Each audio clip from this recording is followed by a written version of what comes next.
বন্ধুরা, আজ আমি চিকেন চাপের রেসিপি তোমাদের সাথে শেয়ার করতে চলে এসেছি। বিরিয়ানির সাথে চিকেন চাপ কিন্তু দারুণ যায়। তো একদম রেস্টুরেন্ট স্টাইলে চিকেন চাপ আজকে তোমাদের সাথে বানিয়ে আমি দেখাবো। তো চলো আমার সঙ্গে প্রথম থেকে শেষ পর্যন্ত থেকে দেখে নাও।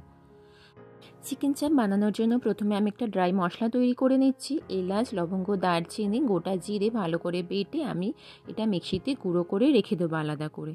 আর এদিকে আমি এখন ফ্রাইং প্যানের মধ্যে একটু সাদা তেল দিয়ে নিয়েছি। এখানে আমি গোটা কাজু আর পোস্ত দিয়ে ভালো করে আমি এভাবে একটু নাড়াচাড়া করে নিচ্ছি। এই মশলাটা আমাদের রেডি করতে হবে। আর এখানে আমি দিয়ে নিয়েছি একটু ভাজা পেঁয়াজ।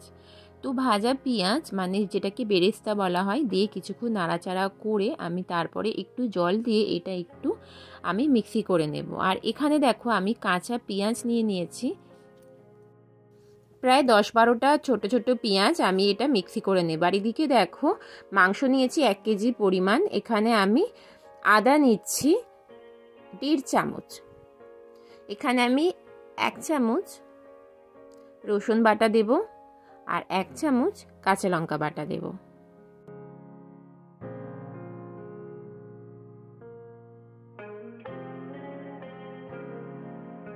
দিয়ে নিলাম স্বাদ মতো লবণ। এখানে আমি 50 গ্রামের মতো একটু দই দিয়ে নেব।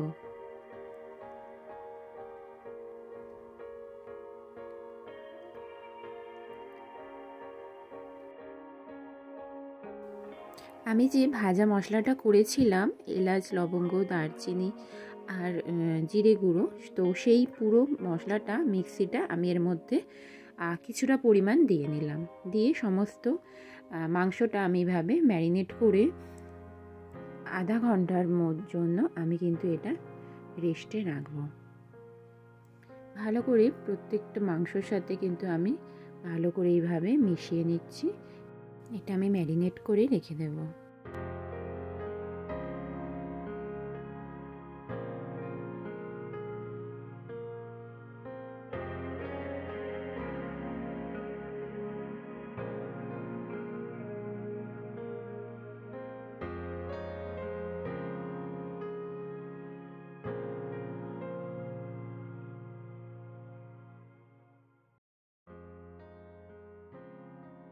তিরিশ মিনিট পরে আমি ফিরে এলাম।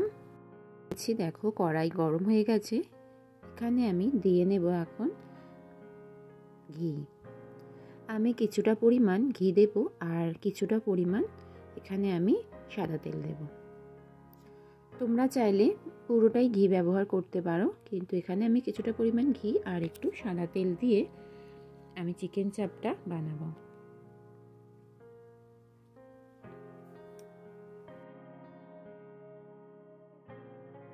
তেলটা আমার বেশ গরম হয়ে গেছে। এখন আমি শুধুমাত্র লবঙ্গ আর দারচিনি এর মধ্যে দিয়ে নেব।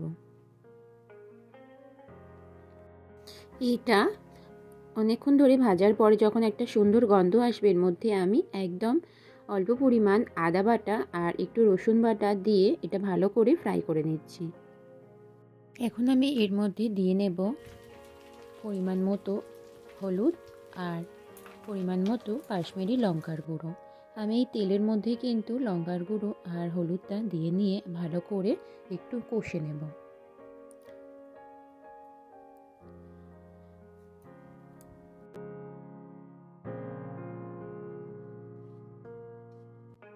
কিছুক্ষণ এইভাবে কষানোর হয়ে গেলে আমি এখানে দিয়ে নেব যে পেঁয়াজটা আমি বেটে নিয়েছিলাম মিক্সিতে, শুধু পেঁয়াজ একমাত্র, সেটাই আমি কিন্তু পেঁয়াজ বাটাটা আগের মধ্যে দিয়ে নিলাম। পেঁয়াজ বাটাটা দিয়ে আমি ভালো করে মশলাটা কষতে থাকবো।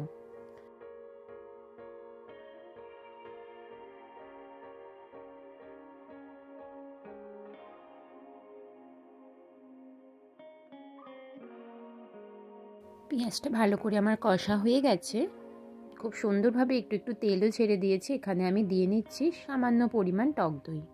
টক দই দিয়ে আমি আবারও এইভাবে কিছুক্ষণ মশলাটা কষিয়ে নিচ্ছি। এইভাবে ভালো করে মশলাটা সারাক্ষণ কিন্তু নেড়ে যেতে হবে, না হলে কিন্তু নিচে ধরে যাবে। তো এইভাবে অনেকক্ষণ ধরে নাড়াচাড়া হয়ে গেলে এখানে আমি দিয়ে নেব এখন যে কাজু, পোস্ত আর যে বেরেস্তাটা মিক্সি করেছিলাম সেটা আমি এর মধ্যে এখন দিয়ে নিচ্ছি। এই মিক্সিটা দিয়েও আমি ভালো করে মশলাটা এর সাথে ভালো করে কষিয়ে নেব।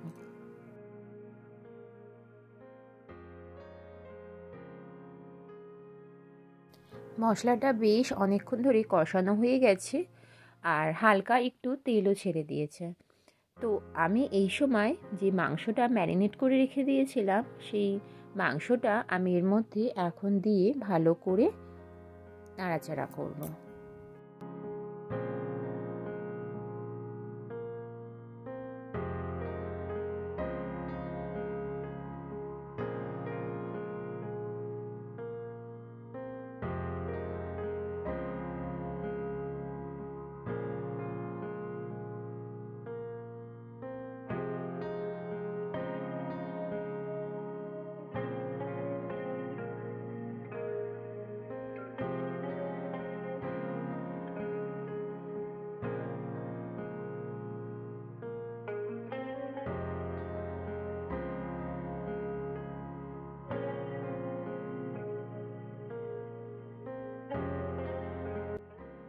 মাংস দিয়ে আমি কিছুক্ষণ এভাবে কষিয়ে নিচ্ছি।